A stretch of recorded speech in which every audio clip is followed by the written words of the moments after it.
जय Hind. UPSC prelims और mains दोनों के पॉइंट ऑफ व्यू से geography is one of the most important subject. UPSC prelims में और यूपीएससी मेंस में ज्योग्राफी की तगड़ी वेटेज है और मेरा ऐसा मानना है कि पूरे यूपीएससी सर्कल में ज्योग्राफी इकलौता ऐसा सब्जेक्ट है जिसके लिए कोई स्पेसिफिक किताब रिकमेंड नहीं की जाती है। फॉर एग्जाम्पल, जब हम बात करते हैं पॉलिटी के बारे में तो कह दिया जाता है लक्ष्मीकांत पढ़ लो। जब हम बात करते हैं मॉडर्न हिस्ट्री के बारे में तो कह दिया जाता है स्पेक्ट्रम पढ़ लो। जब हम बात करते हैं इकोनॉमी के बारे में तो कह दिया जाता है नितिन सिंघानिया पढ़ लो।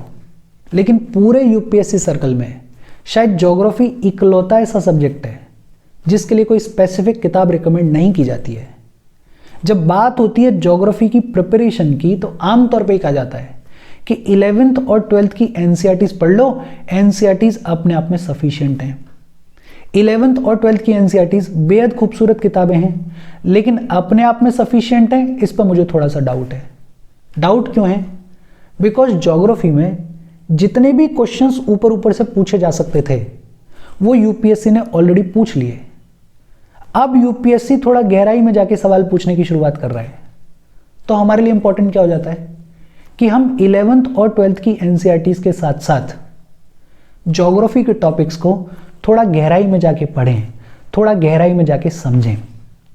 एक चीज और, अगर आपने ज्योग्राफी के प्रीवियस ईयर पेपर्स को एनालाइज किया है, प्रीलिम्स के, मेंस के, तो आपको ये दिखा होगा कि ज्योग्राफी में 4-5 टॉपिक से ही क्वेश्चंस पूछे जाते हैं। कौन कौन से 4-5 टॉपिक से क्वेश्चंस पूछे जाते हैं? एक तो पूछे जाते हैं जियोमॉर्फोलॉजी से, दूसरा पूछे जाते हैं क्लाइमेटोलॉजी से, और क्लाइमेटोलॉजी से तो ज्यादातर क्वेश्चंस पूछे जाते हैं। तीसरा पूछे जाते हैं ओशनोग्राफी से, और चौथा पूछे जाते हैं बायोज्योग्राफी से। और इन 4 के अलावा इंडिया स्पेसिफिक फिजिकल ज्योग्राफी से भी क्वेश्चंस पूछे जाते हैं along with India and world mapping. हमारा प्लान क्या है? हम सबसे पहले जियोमॉर्फोलॉजी को कवर करेंगे, फिर उसके बाद हम बात करेंगे क्लाइमेटोलॉजी के बारे में, फिर हम पढ़ेंगे ओशनोग्राफी और बायोज्योग्राफी के बारे में, और साथ ही साथ हम ये भी कोशिश करेंगे कि ये जो इंडिया स्पेसिफिक फिजिकल ज्योग्राफी है इसके सेशंस भी हम साथ के साथ रिकॉर्ड करते रहें और इन दोनों ही सेक्शंस को हम एक साथ कंप्लीट करें, इन टोटलिटी कंप्लीट करें। बेसिक आइडिया क्या है?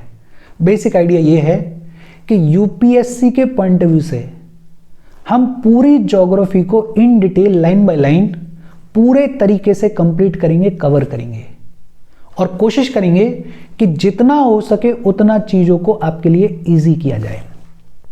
आप लोगों से बस एक रिक्वेस्ट है कि अगर आपको सेशंस अच्छे लगे तो वीडियो पे लाइक के बटन को दबा देना। लाइक दबाना जरूरी है, बिकॉज यूट्यूब ऐसा ही फंक्शन करता है। जब आप वीडियो पे लाइक के बटन को दबाते हो तो यूट्यूब वीडियो को कंसिडर करता है और थोड़ा सा पुश कर देता है। तो लाइक का बटन दबाते रहना, शेयर कर देना अपने सोशल मीडिया हैंडल्स पे, व्हाट्सएप वगैरह पे अपने फ्रेंड्स को, जो भी लोग इसमें इंटरेस्टेड हैं, इससे रिलेटेड पढ़ाई कर रहे हैं, उनको शेयर कर देना। और लाइक और शेयर तो खुद से ही करते रहना, बिकॉज इसमें आपका कुछ जाता नहीं है, और यूट्यूब की पॉलिसी ये कहती है कि ये दोनों चीज़ें चैनल की ग्रोथ के लिए बड़ी इंपॉर्टेंट है। तो लाइक और शेयर तो खुद से ही करते रहना, और अगर चैनल को सब्सक्राइब नहीं किया है तो चैनल को सब्सक्राइब भी कर लेना। अब आज के सेशन की बातचीत करते हैं। आज के सेशन में हम पढ़ने वाले हैं कॉन्टिनेंटल ड्रिफ्ट थ्योरी के बारे में। कॉन्टिनेंटल ड्रिफ्ट थ्योरी क्या है उसका इंट्रोडक्शन देखेंगे। कॉन्टिनेंटल ड्रिफ्ट थ्योरी को दिया एल्फ्रेड वेगनर ने। वेगनर जब इस थ्योरी को दे रहे थे तो उनके सामने मेजर प्रॉब्लम्स क्या थी उनके बारे में बात करेंगे। इस थ्योरी के सपोर्ट में वेगनर ने क्या एविडेंसेस दिए उनके बारे में पढ़ेंगे। थ्योरी का बेसिक प्रेमाइस क्या है उसको समझेंगे। इस थ्योरी के ड्राइविंग मैकेनिज्म्स क्या हैं उनके बारे में पढ़ेंगे। और फाइनली हम देखेंगे कि इस थ्योरी के बेसिस पे वेगनर ने किन फीचर्स को एक्सप्लेन करने की कोशिश की। इन सभी टॉपिक्स के बारे में, या फिर ये कहें कि कॉन्टिनेंटल ड्रिफ्ट थ्योरी को आज के सेशन में हम पूरे तरीके से इन डिटेल कवर करने वाले हैं। देखो, शुरू करते हैं। सबसे पहले हम बात करेंगे इंट्रोडक्शन के बारे में। कॉन्टिनेंटल ड्रिफ्ट थ्योरी आई उससे बहुत पहले से ये रिसर्च चल रही थी, ये सवाल चल रहा था कि ये जो कॉन्टिनेंट्स आज की डेट में हमें दिखाई देते हैं क्या ये हमेशा से इसी शेप में थे? अगर थे तो क्यों थे, और अगर नहीं थे तो पहले के शेप में थे और आज की शेप में किस तरीके से पहुंचे। इस सवाल पे बहुत सारे ज्योग्राफर्स, बहुत सारे जियोलॉजिस्ट ऑलरेडी काम कर रहे थे, लेकिन इसमें जो एक सिग्निफिकेंट स्टेप आया वो आया continental drift theory. Continental drift theory ने पहली बार इन डिटेल बात करने की शुरुआत करी about the origin of continents, about the location of continents, about the present shape of continents. ये मेजर स्टेप था। इनफैक्ट आज की डेट में जो हम प्लेट टेक्टोनिक्स थ्योरी के बारे में पढ़ते हैं, उस प्लेट टेक्टोनिक्स थ्योरी की जो फाउंडेशन है, उसका जो बेस है, वो बेस भी ले डाउन किसने किया? इस कॉन्टिनेंटल ड्रिफ्ट थ्योरी ने किया। लेकिन जैसा कि हम बात कर रहे थे कि कॉन्टिनेंटल ड्रिफ्ट थ्योरी के आने के बहुत पहले से बहुत सारे ज्योग्राफर्स, बहुत सारे जियोलॉजिस्ट ऑलरेडी इस सवाल के ऊपर काम कर रहे थे। जैसे 1908 में एफ बी टेलर जो कि अमेरिका के एक जियोलॉजिस्ट थे, उन्होंने 1908 में ही ये कह दिया था कि पहले 2 कॉन्टिनेंट्स हुआ करते थे। 1908 में एफ बी टेलर ने ये कह दिया था कि पहले 2 कॉन्टिनेंट्स हुआ करते थे, जिनमें से जो नदन पार्ट था उसको उन्होंने बुलाया नदन अंगारा लैंड या लॉरेशिया, और जो सदर्न पार्ट था उसको उन्होंने बुलाया सदर्न गोंडवाना लैंड। इमेज में आपको दिख रहा होगा, एफ बी टेलर 1908 में क्या कह रहे थे कि हमारे ये जो कॉन्टिनेंट्स आज की डेट में जो हमें दिखाई देते हैं वो पहले 2 में हुआ करते थे, 2 में डिवाइडेड थे, और ये जो 2 कॉन्टिनेंट्स थी इसके नदन हिस्से को ये क्या बुला रहे हैं? नदन अंगारा लैंड या फिर लॉरेशिया, और इसके जो सदर्न हिस्सा है, इस सदर्न हिस्से को एफ बी टेलर क्या बुला रहे हैं? Southern Gondwana land.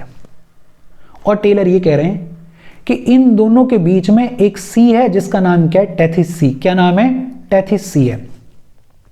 और ये दोनों कॉन्टिनेंट्स एक दूसरे की तरफ मूव कर रही हैं और इस टेथिस सी को प्रेस कर रही हैं, और इस प्रेसिंग की वजह से, इस कोलिजन की वजह से एक ट्रांसयूरेशन सिस्टम क्रिएट हो रहा है।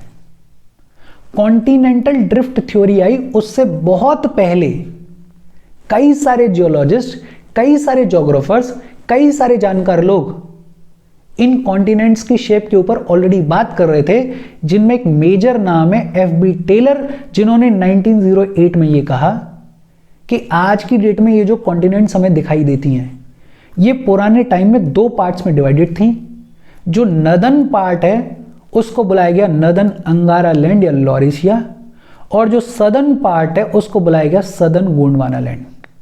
इन दोनों के बीच में एक सी, टेथिस सी, और ये दोनों कॉन्टिनेंट्स एक दूसरे की तरफ मूव कर रही थी और इस टेथिस सी को प्रेस कर रही थी, और इस कोलिजन की वजह से क्रिएट हो रहा था ट्रांसयूरेशन सिस्टम। ये कहा एफ बी टेलर ने। लेकिन इस पूरी डिबेट में, इस पूरे डिस्कशन में जो एक मेजर स्टेप आया वो आया कॉन्टिनेंटल ड्रिफ्ट थ्योरी के तौर पे। जर्मनी के एक प्रोफेसर थे जिनका नाम था एल्फ्रेड वेगनर। क्या नाम था? Alfred Wegener. वेगनर साहब वैसे तो मेट्रोलॉजिस्ट थे, लेकिन वेगनर साहब ने दिया कॉन्सेप्ट ऑफ कॉन्टिनेंटल ड्रिफ्ट इन 1912। 1912 में कॉन्सेप्ट ऑफ कॉन्टिनेंटल ड्रिफ्ट दिया एल्फ्रेड वेगनर ने। कॉन्सेप्ट 1912 में दे दिया था इन्होंने, पॉपुलर काफी बाद में हुआ, ये 1922 के आसपास जाके कॉन्सेप्ट पॉपुलर होगा। तो 2 चीजें हैं, एक तो क्या कि कॉन्टिनेंटल ड्रिफ्ट थ्योरी से पहले भी इन कॉन्टिनेंट्स के शेप के ऊपर ऑलरेडी बात हो रही थी। जैसे 1908 में एफ बी टेलर इसके ऊपर बातचीत कर रहे थे। क्या बात कर रहे थे वो हमने देखी। कॉन्टिनेंटल ड्रिफ्ट थ्योरी किसने दी? जर्मनी के एक प्रोफेसर जिनका नाम था एल्फ्रेड वेगनर, जो कि एक मेट्रोलॉजिस्ट थे।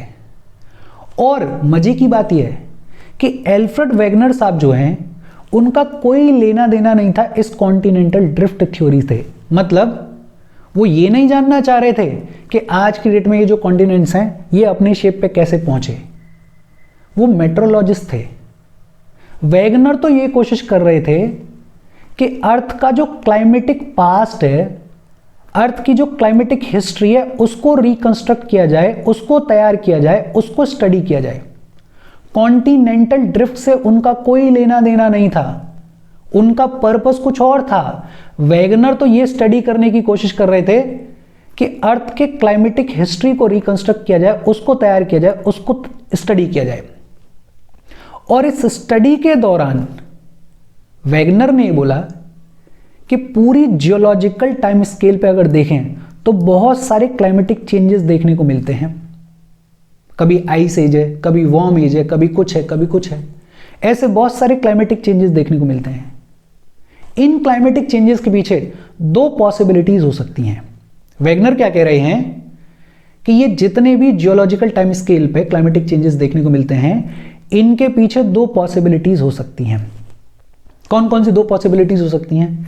एक तो ये पॉसिबिलिटी हो सकती है कि ये जो कॉन्टिनेंट्स हैं, ये जो लैंडमास है, ये हमेशा से स्टेशनरी है, या फिर ये कहें कि ये जो कॉन्टिनेंट्स हैं ये हमेशा से उसी जगह पे हैं जिस जगह पे आज हैं, मतलब ये मूव नहीं हुए हैं। लेकिन क्लाइमेटिक जोन्स जो हैं वो मूव हुए हैं, वो शिफ्ट हुए हैं। और ऐसा कहने के पीछे रीजन क्या था? बिकॉज अगर हम जियोलॉजिकल टाइम स्केल पे देखें तो किसी एक पर्टिकुलर एरिया में, किसी एक पर्टिकुलर रीजन में अलग अलग क्लाइमेटिक कंडीशंस देखने को मिलती हैं over a period of time. जैसे हजारों साल पहले कुछ और क्लाइमेट था, आज कुछ और क्लाइमेट है। इसके पीछे एक पॉसिबल रीजन क्या हो सकता है? वैगनर ये कह रहे हैं कि कॉन्टिनेंट्स, या ये कहें कि लैंडमास, तो हमेशा से वही हैं जहां पे आज हैं, कभी मूव किए ही नहीं, ये तो हमेशा से स्टेशनरी हैं। लेकिन जो क्लाइमेटिक जोन्स हैं उन्होंने शिफ्ट किया है, वो चेंज होते रहे हैं। और क्लाइमेटिक जोन्स के चेंज होने की वजह से ये देखने को मिल रहा है कि किसी एक पर्टिकुलर रीजन में जियोलॉजिकल टाइम स्केल के ऊपर अलग अलग टाइम पीरियड्स में अलग अलग क्लाइमेटिक कंडीशंस देखने को मिली हैं। दूसरी पॉसिबिलिटी क्या हो सकती है? वैगनर ये कह रहे थे कि ये जो क्लाइमेटिक जोन्स हैं ये तो स्टेशनरी रहे हैं, इनमें चेंज नहीं आया, लेकिन ये जो लैंड मासेस हैं, ये जो कॉन्टिनेंट्स हैं, ये ड्रिफ्ट कर गए हैं, इन्होंने अपनी पोजीशन चेंज की है। तो वैगनर, जिनका कोई लेना देना नहीं था इस कॉन्टिनेंटल ड्रिफ्ट से, जो कि ये कोशिश कर रहे थे कि अर्थ के क्लाइमेटिक हिस्ट्री को पढ़ा जाए, उन्होंने अपने स्टडी में ये कहा कि ये जो क्लाइमेटिक चेंजेस देखने को मिलते हैं जियोलॉजिकल टाइम स्केल पे, इसके पीछे दो पॉसिबिलिटीज हो सकती हैं। एक पॉसिबिलिटी तो ये हो सकती है कि कॉन्टिनेंट्स हमेशा से स्टेशनरी रहे हैं, जहां आज हैं हमेशा से वही हैं, लेकिन क्लाइमेटिक जोन्स शिफ्ट हुए हैं। और दूसरी पॉसिबिलिटी ये हो सकती है कि क्लाइमेटिक जोन्स हमेशा से स्टेशनरी रहे हैं, लेकिन ये जो लैंड मासेस हैं इन्होंने ड्रिफ्ट किया है, इन्होंने अपनी पोजीशन को चेंज किया है over the period of time. Wagner ने इस पहली पॉसिबिलिटी को रिजेक्ट कर दिया और वैगनर ने सेकंड ऑल्टरनेटिव को ऑप्ट किया।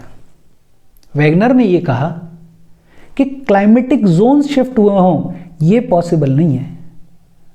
वैगनर ने यह माना कि ये जो लैंड मासेस हैं इन्होंने अपनी पोजीशन चेंज की है, ये शिफ्ट हुए हैं। और इस सेकंड ऑल्टरनेटिव को चूज करने के पीछे रीजंस क्या थे?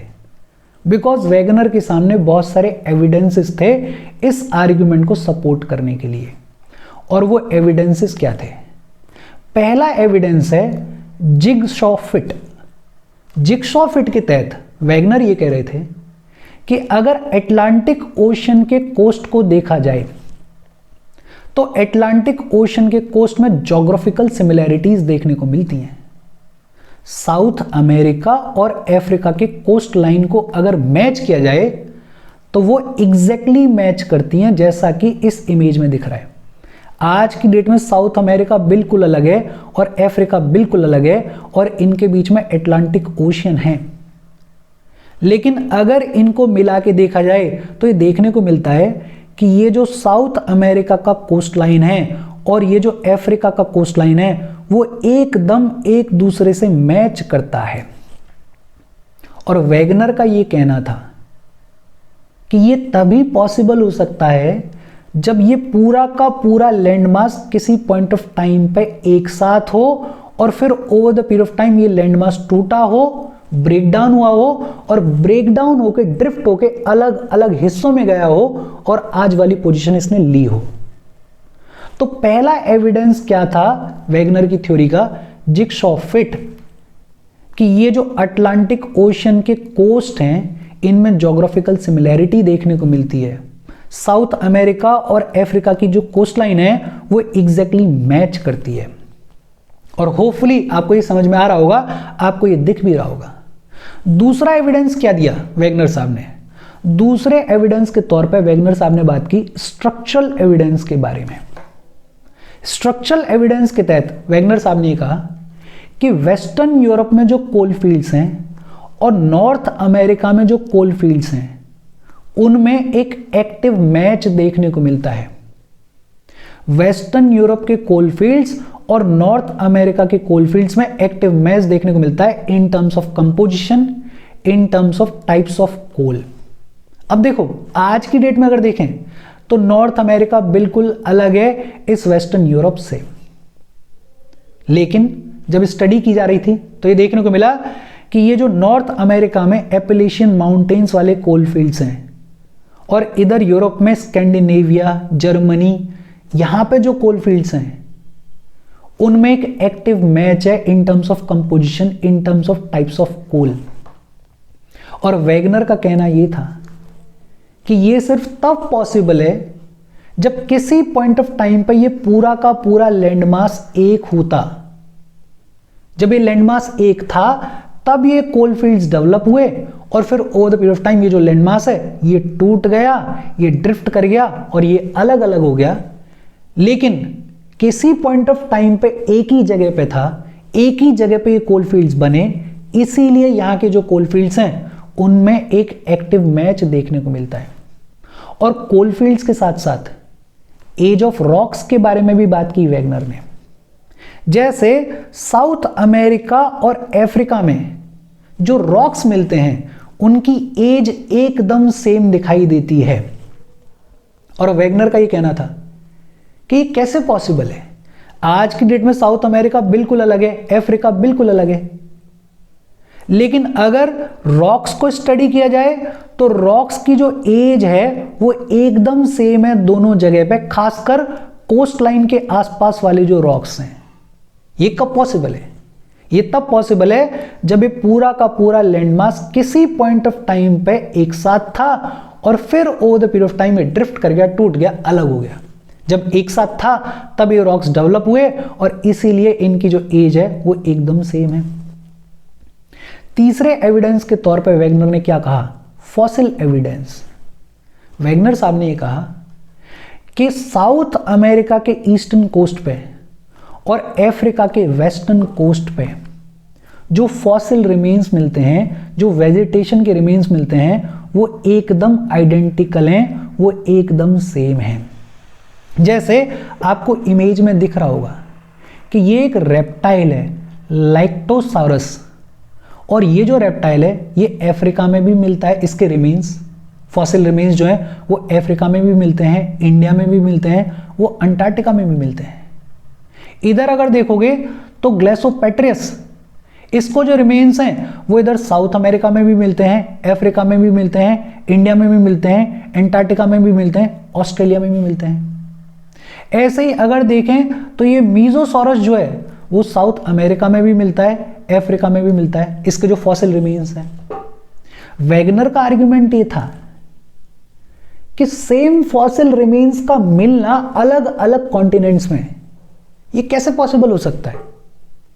उसका एक ही पॉसिबल आर्गुमेंट हो सकता है, वो क्या है कि किसी पॉइंट ऑफ टाइम पे ये पूरा का पूरा लैंडमास एक साथ था, एक दूसरे से जुड़ा हुआ था, और जब ये लैंडमास एक साथ था उस टाइम पे ये जितने भी जानवर हैं वो डेवलप हो रहे थे और फिर क्लाइमेटिक चेंजेस हुए, ये सबमर्ज हो गए और इनके जो फॉसिल रिमेन्स हैं वो यहां पे डेवलप हो गए और ये continents over the period of time टूट गए, अलग हो गए, ड्रिफ्ट हो गए, लेकिन फॉसिल रिमेन्स तो उसी टाइम के हैं और इसीलिए आइडेंटिकल हैं। चौथे एविडेंस के तौर पे वैगनर ने क्या कहा? Evidences of carboniferous glaciation.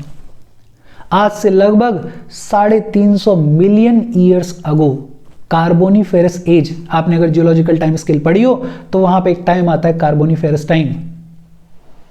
Carboniferous glaciation देखने को मिलता है। इसके दौरान क्या है कि कॉमनैलिटी देखने को मिलती है, unification of all land masses in one land mass during the Carboniferous period.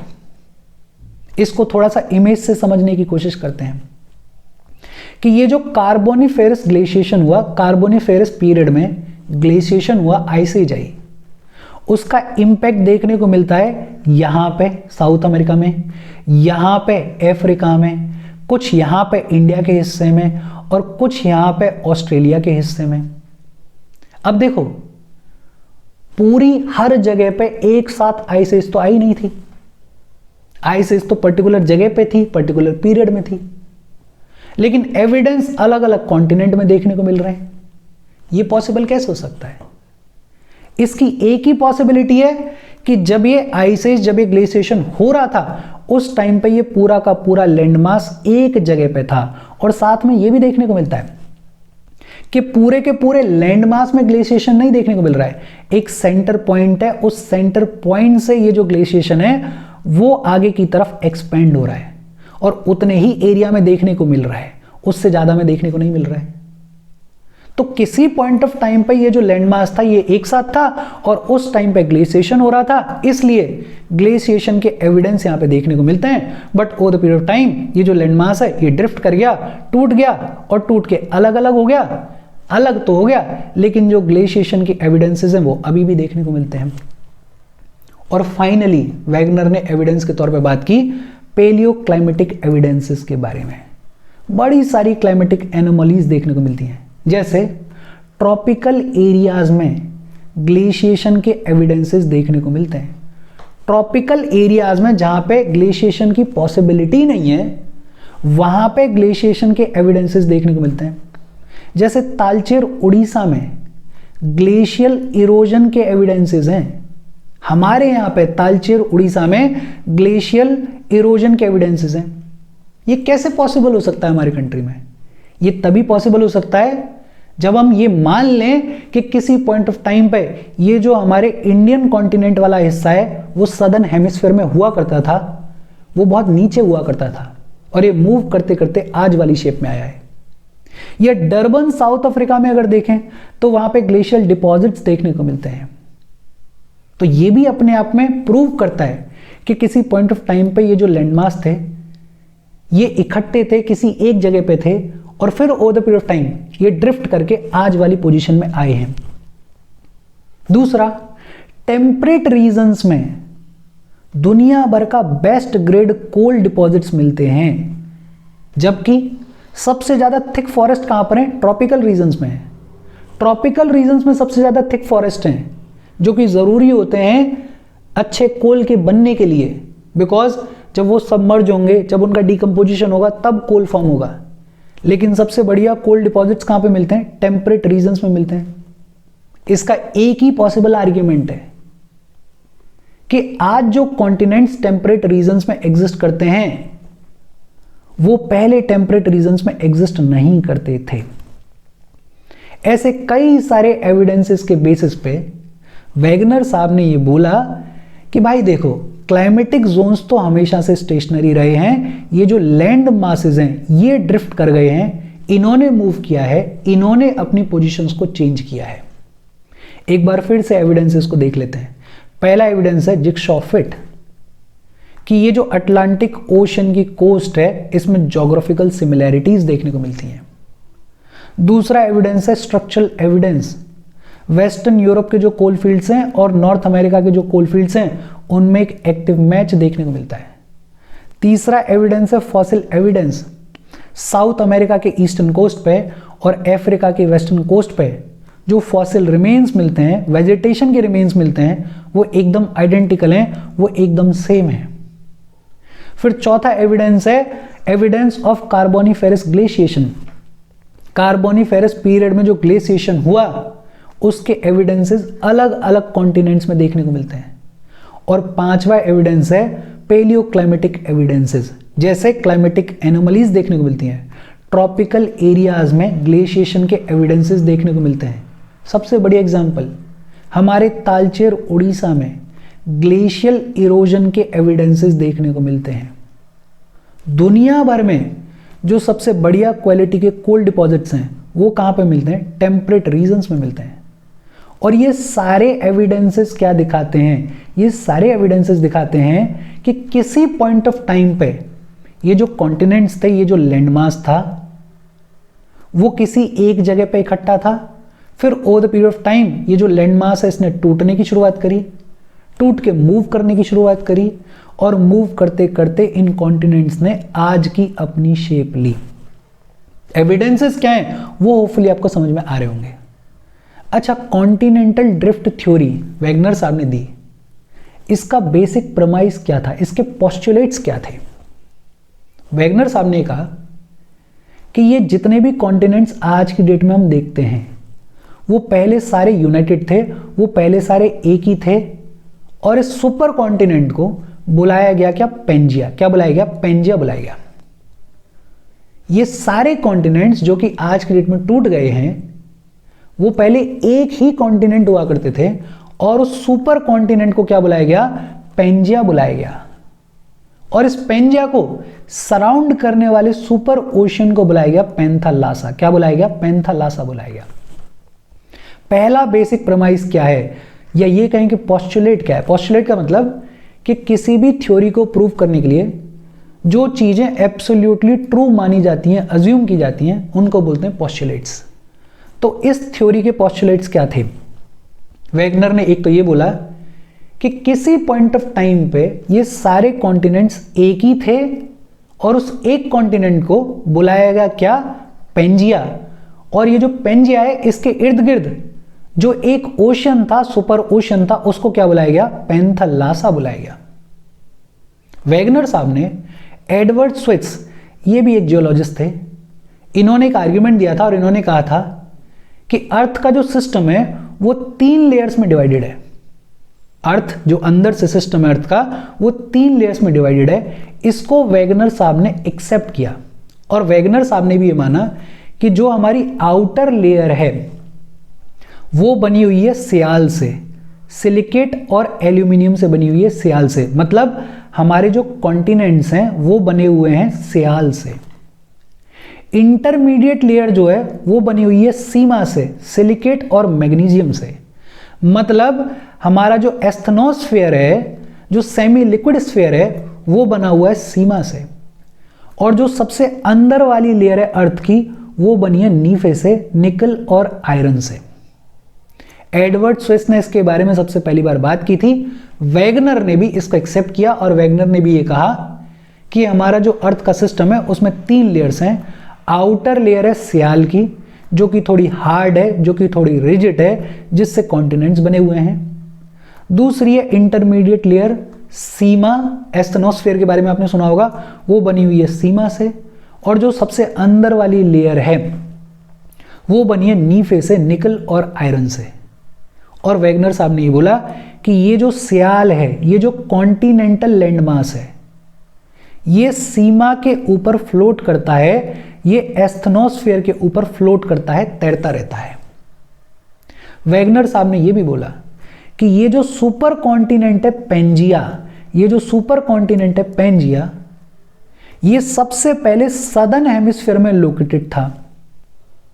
ये जो सुपर कॉन्टिनेंट, मतलब जब ये सारे कॉन्टिनेंट्स एक साथ हुआ करते थे, जिनको पेंजिया बुला रहे हैं, वो सबसे पहले सदर्न हेमिस्फीयर में लोकेटेड था, और बाद में ये टूटा, और टूटने के बाद इसने मूव करने की शुरुआत करी, इसमें से कॉन्टिनेंट्स के टूटने की शुरुआत हुई, और धीरे धीरे मूव करते करते इन्होंने आज की अपनी प्रेजेंट पोजीशन ले ली। तो basic premise continental drift theory के 3 हैं। कौन कौन से? एक तो ये अज्यूम किया गया कि किसी पॉइंट ऑफ टाइम पे सिर्फ एक ही कॉन्टिनेंट हुआ करता था, और वो सुपर कॉन्टिनेंट को बुलाया गया पेंजिया। और ये जो पेंजिया है इसको एक सुपर ओशन सराउंड करता था, जिसको बुलाया गया पैंथालासा। दूसरा ये माना गया कि अर्थ का जो सिस्टम है वो 3 लेयर से बना हुआ है। आउटर लेयर है सियाल से बनी हुई, जो कॉन्टिनेंट्स हैं वो सियाल से बनी हुई हैं, हार्ड एंड रिजिड हैं। इंटरमीडिएट लेयर बनी हुई है सीमा से, जो एस्थेनोस्फीयर है, जो सेमी लिक्विड स्फीयर है, वो सीमा से बना हुआ है। और जो सबसे अंदर वाली लेयर है वो बनी हुई है नीफे से, निकल और आयरन से। और ये जो सियाल है, ये जो कॉन्टिनेंट्स हैं, वो फ्लोट करती हैं सीमा के ऊपर। और तीसरा अजम्पशन ये रखा गया कि ये जो सुपर कॉन्टिनेंट है पेंजिया, ये किसी पॉइंट ऑफ टाइम पर शुरुआत में सदर्न हेमिस्फीयर में हुआ करता था।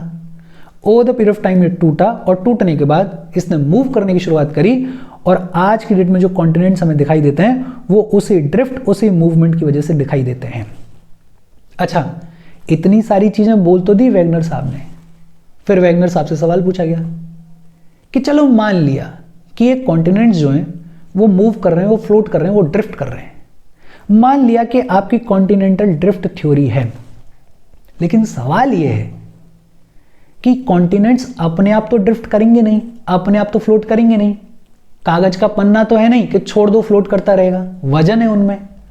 तो इनका ड्राइविंग मैकेनिज्म क्या है, वो फोर्स कौन सा है जो कि इन कॉन्टिनेंट्स को ड्रिफ्ट करवा रहा है।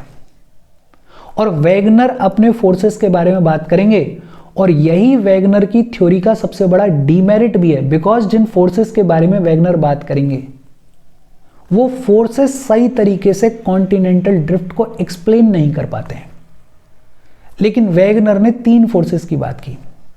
एक तो वैगनर बोले कि सेंटर ऑफ ग्रेविटी और सेंटर ऑफ बुयांसी के बीच में जो इम्बैलेंस है, उस इम्बैलेंस की वजह से कॉन्टिनेंट्स फ्लोट कर रहे हैं सीमा के ऊपर। सेंटर ऑफ ग्रेविटी और सेंटर ऑफ बुयांसी के बीच में जो इम्बैलेंस है, उस इम्बैलेंस की वजह से ये जो कॉन्टिनेंट्स हैं वो कॉन्टिनेंट्स फ्लोट कर रहे हैं। अब देखो, आमतौर पे अगर देखें तो जो सेंटर ऑफ ग्रेविटी है वो अंदर की तरफ लगता है और जो बुयांट फोर्स है वो बाहर की तरफ लगता है और एक दूसरे के एकदम अपोजिट लगते हैं। लेकिन वैगनर साहब का ये कहना था कि अर्थ की जो शेप है वो पूरे तरीके से सर्कुलर नहीं है। इसकी वजह से हो क्या रहा है कि ये जो ग्रेविटेशनल फोर्स है जो कि नीचे की तरफ लग रहा है और ये जो बुयांट फोर्स है जो कि ऊपर की तरफ लग रहा है, इसका जो नेट रिजल्टेंट है वो नेट रिजल्टेंट कुछ इस तरीके से आ रहा है कि ये जो कॉन्टिनेंट्स हैं हमारे वो इक्वेटर की तरफ मूव कर रहे हैं। मतलब वैगनर ने पहले क्या कहा था कि पेंजिया जो है वो सदर्न हेमिस्फीयर में लोकेटेड था। अब वैगनर चीजों को एक्सप्लेन करते हुए क्या कह रहे हैं कि ये जो सेंटर ऑफ ग्रेविटी और सेंटर ऑफ बुयांसी के बीच में इम्बैलेंस है, वो इम्बैलेंस कुछ इस तरीके से है कि ये जो कॉन्टिनेंट्स हैं वो इक्वेटर की तरफ मूव कर रहे हैं। हालांकि इसके अगेंस्ट में आर्ग्यूमेंट दिया जाता है, इसके अगेंस्ट में आर्ग्यूमेंट ये दिया जाता है कि एक तो सेंटर ऑफ ग्रेविटी और सेंटर ऑफ बुयांसी इतने पावरफुल फोर्सेस नहीं हो सकते कि पूरे के पूरे कॉन्टिनेंट को हिला दें। दूसरा, इनका इम्बैलेंस इतना सिग्निफिकेंट नहीं हो सकता है कि पूरा का पूरा कॉन्टिनेंट सिर्फ इक्वेटर की तरफ ही मूव करे। लेकिन साहब, वैगनर साहब ने दिया अपना आर्ग्यूमेंट, वैगनर साहब ने अपनी थ्योरी को एक्सप्लेन करने की कोशिश की। हर साइंटिस्ट करता है, हर ज्योग्राफर करता है, हर जियोलॉजिस्ट करता है, हर मेट्रोलॉजिस्ट करता है। अगर आप थ्योरी दे रहे हो तो उसको एक्सप्लेन करने के लिए रीजंस तो देने ही पड़ेंगे। दूसरा कौन सा फोर्स बताया? वैगनर साहब ने बोला कि अर्थ ये जो रिलेटिव मोशन करती है, अर्थ वेस्ट से ईस्ट की तरफ जो स्पिन करती है अपने एक्सिस के ऊपर, उसकी वजह से भी कॉन्टिनेंट्स में एक रिलेटिव मोशन देखने को मिल रहा है। ये बहुत ही बच्चों वाला आर्ग्यूमेंट है। जैसे हम कहते हैं ना कि अगर हम बॉल को फेंकेंगे तो बॉल सीधी नहीं जाएगी।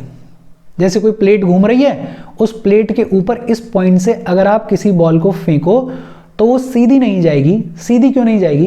बिकॉज प्लेट भी तो घूम रही है, तो बॉल हमें ऐसी नजर आएगी कि थोड़ा सा टेढ़ी गई है, थोड़ा सा एंगल ले लेगी। ऐसा ही बच्चों वाला आर्ग्यूमेंट वैगनर यहां पे देने की कोशिश कर रहे थे।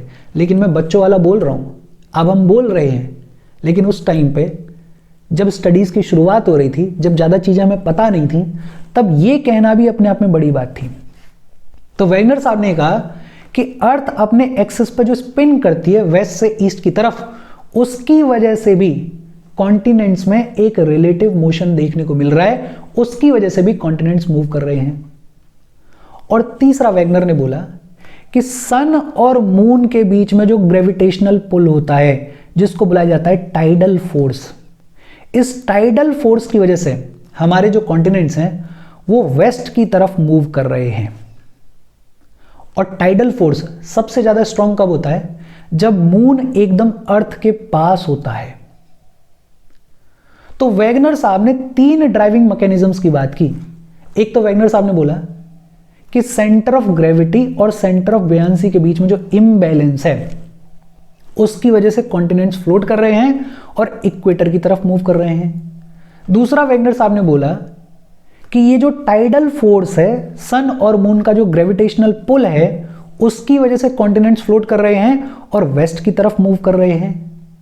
और अर्थ जो अपने एक्सिस पे स्पिन करती है वेस्ट से ईस्ट की तरफ, उसकी वजह से भी एक रिलेटिव मोशन देखने को मिलता है कॉन्टिनेंट्स में।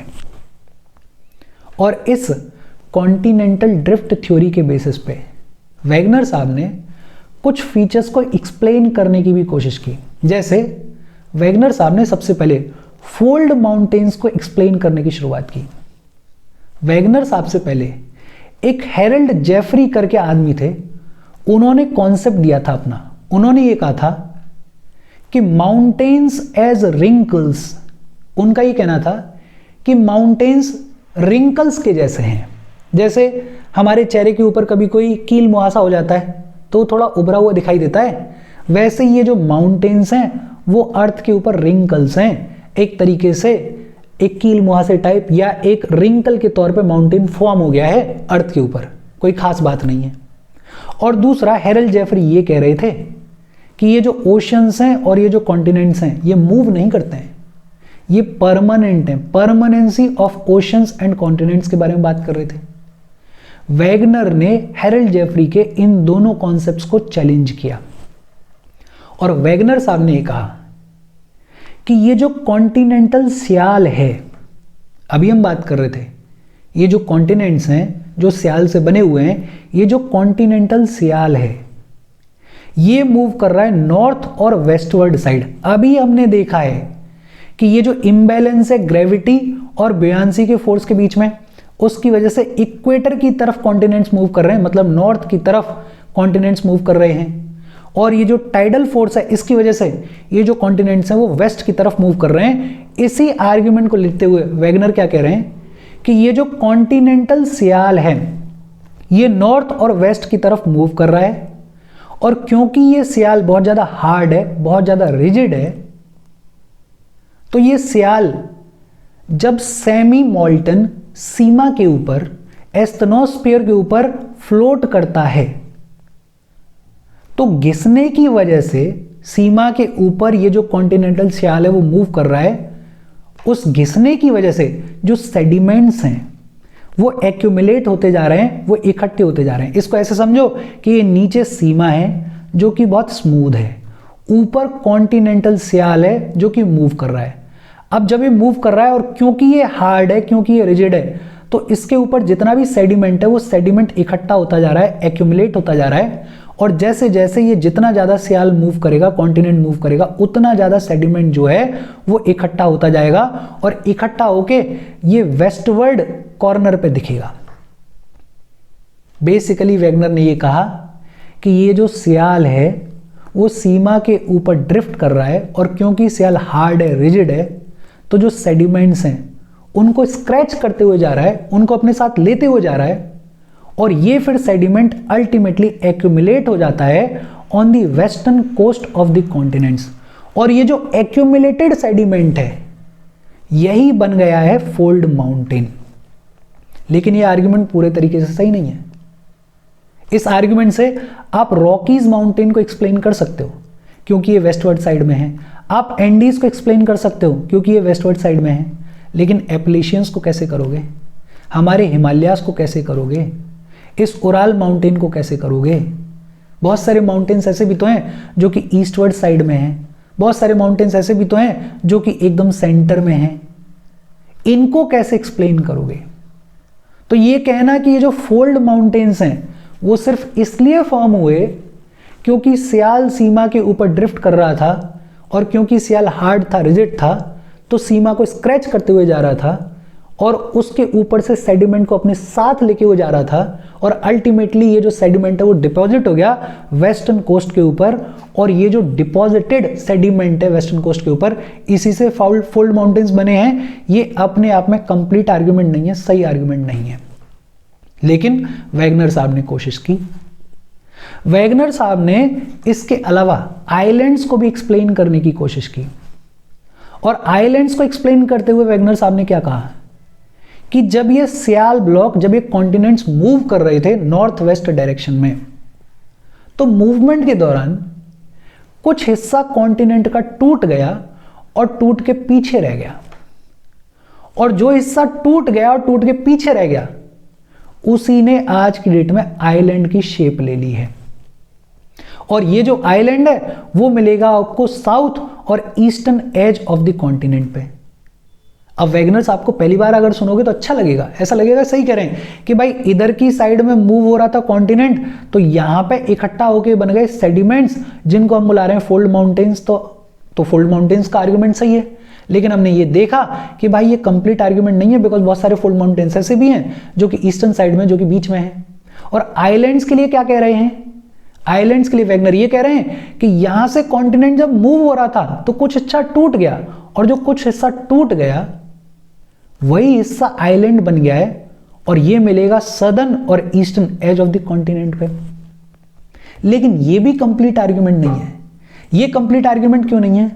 बिकॉज हो सकता है आप इससे कैरिबियन आइलैंड्स को एक्सप्लेन कर दो, हो सकता है आप तस्मानिया न्यूजीलैंड को इससे एक्सप्लेन कर दो, हो सकता है आप मेडागास्कर को इससे एक्सप्लेन कर दो, बिकॉज ये सारे जो आइलैंड्स हैं वो सदर्न और eastern edge of the continent पे हैं।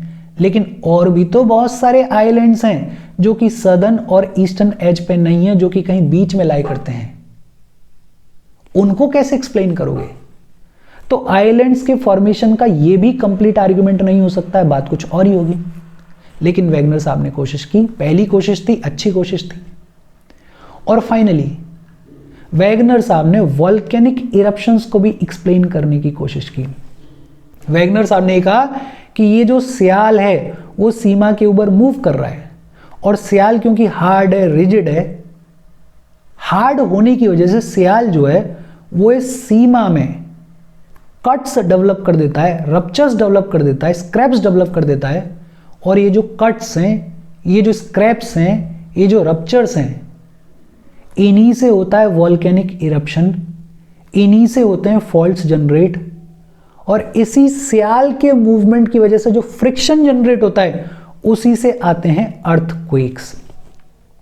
लेकिन अर्थक्वेक्स के बारे में हम पढ़ेंगे, ये भी कंप्लीट आर्ग्यूमेंट नहीं है, बिकॉज अर्थक्वेक के आने के पीछे का रीजन सिर्फ इतना सा कह देना कि सियाल सीमा के ऊपर मूव कर रहा है, वो अपने आप में कंप्लीट आर्ग्यूमेंट नहीं है। वॉल्केनिक इरप्शन के ऊपर स्पेशली ये कह देना कि भैया सियाल सीमा के ऊपर मूव करा और उसकी वजह से कोई कट डेवलप हो गया, कोई फॉल्ट डेवलप हो गया, उसमें से वॉल्केनिक इरप्शन हो रहा है, ये भी अपने आप में कंप्लीट आर्ग्यूमेंट नहीं है। तो अगर मोटा मोटा आज की डेट में देखें तो ये जो वैगनर की कॉन्टिनेंटल ड्रिफ्ट थ्योरी है, इसको पूरे तरीके से रिजेक्ट कर दिया गया था, इसको पूरे तरीके से नकार दिया गया था। लेकिन ये कॉन्टिनेंटल ड्रिफ्ट थ्योरी अपने आप में इंपॉर्टेंट है, बिकॉज आज की डेट में जिस प्लेट टेक्टोनिक थ्योरी के बारे में हम पढ़ते हैं उसका बेस, उसकी फाउंडेशन इस कॉन्टिनेंटल ड्रिफ्ट थ्योरी ने ले डाउन की। आज की डेट में जिस प्लेट टेक्टोनिक थ्योरी के बारे में हम पढ़ते हैं उसका जो बेसिक सार है वो सार इस कॉन्टिनेंटल ड्रिफ्ट थ्योरी से आता है।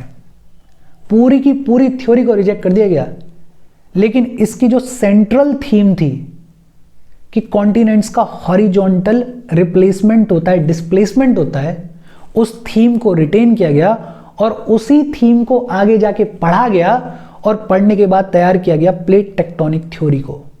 प्लेट टेक्टोनिक थ्योरी के बारे में हम पढ़ेंगे, बातचीत करेंगे अगले सेशंस में। फिलहाल मैं ऐसी उम्मीद कर रहा हूं कि आपको कॉन्टिनेंटल ड्रिफ्ट थ्योरी समझ में आई होगी। एक बार में आई हो, बहुत अच्छी बात है। अगर नहीं आई हो, कोई डाउट हो, कमेंट करके पूछ सकते हो। अगर आपने पहली बार कॉन्टिनेंटल ड्रिफ्ट थ्योरी पढ़ी है तो आपको फॉर श्योर दिक्कत आएगी। पहले पढ़ी हुई है, रिवाइज कर रहे हो, तब ये सेशन आपको बहुत ईजी लगेगा। और मैं पहले ही बोल रहा हूं कि मैं ऊपर ऊपर से मोटा मोटा पढ़ा सकता था, कोई दिक्कत नहीं थी, लेकिन मेरी कोशिश ये है कि हम इन डिटेल कवर करेंगे ताकि प्रीलिम्स और मेंस दोनों को एक साथ कवर किया जा सके। तो थोड़ा टाइम कंज्यूमिंग भी होगा, थोड़ा हो सकता है शुरुआत में डिफिकल्ट भी लगे अगर आप पहली बार पढ़ रहे हो तो, बिकॉज आपको बहुत सारे तो टर्म्स ही नहीं पता होंगे। धीरे धीरे टर्मिनोलॉजी के साथ भी आप थोड़ा आओगे सिंक में, तो इनिशियली हो सकता है थोड़ी बहुत दिक्कत आए, लेकिन अगर आप कोशिश करोगे, चीज़ों को समझोगे तो चीज़ आपको समझ आएंगी। कोई डाउट हो कमेंट करके पूछ लेना। Thank you very much.